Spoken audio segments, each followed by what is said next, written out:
Good evening, everyone, and welcome to the Q30 Sports Report, brought to you by Q30 Television.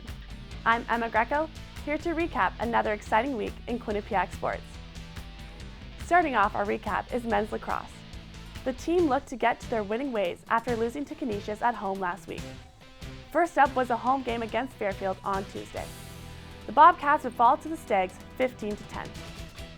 Quinnipiac was trailing by just 2 with about 10 minutes left in the game when Fairfield rattled off 6 straight goals against backup goaltender Jack Brust. Fairfield's T.J. Neubauer had an outstanding 6 goals in the winning effort. The Bobcats then welcomed in Siena for an in-conference matchup. Quinnipiac would fall to Siena as well by a score of 18-12. The two teams were knotted up at halftime, but the difference here would be Siena's second half defense, which limited the Bobcats to just 3 goals in the second half. The high score in this one was Siena's Rich Hurley, who had 5 goals.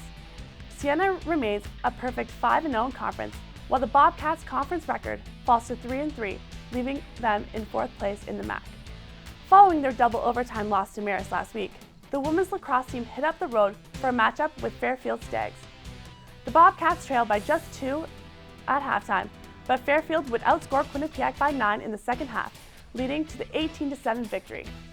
The high scores for Fairfield were Jenna Slowey with 5 goals and Melanie Razzo with 4 goals.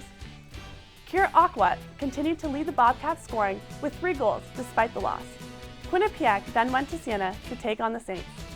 Siena came out strong early on out, scoring the Bobcats 10-2 in the first half.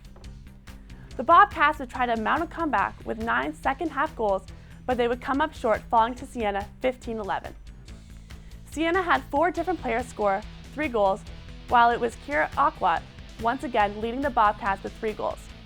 Quinnipiac falls to 2-5 in conference play and sits in 7th place. The baseball team had a 6-game winning streak heading into their 4th game slate this week. After Tuesday's matchup with Hartford was canceled due to the rain, the Bobcats hosted a 3-game set against St. Peter's. The Bobcats would complete a sweep of the Peacocks, winning Game 1 5-2 behind another good pitching performance from Thomas Jenkins.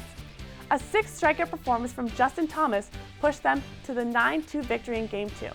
Lou Iannotti and Vin Galletti also pitched in with home runs. The Bobcats sent defending MAAC Rookie of the Week Brandon Shalakis to the mound in Game 3.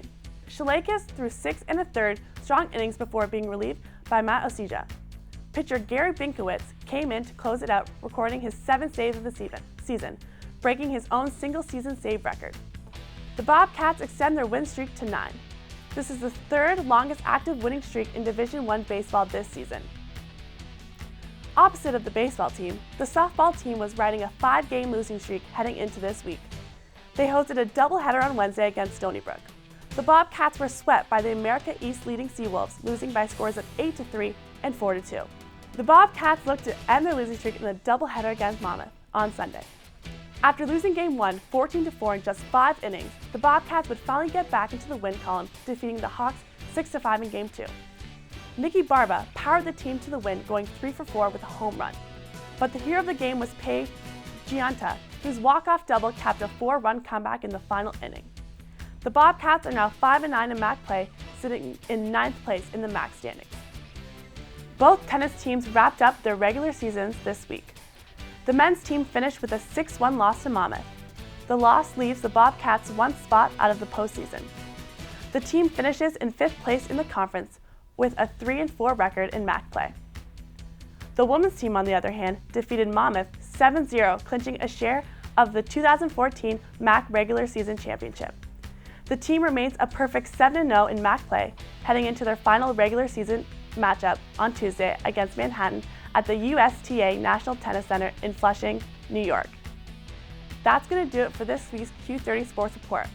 But be sure to stay updated throughout the week by following us on Twitter at Q30 Sports, and also check out our other content at Q30television.com. For Q30 Sports, I'm Emma Greco. We'll see you next time.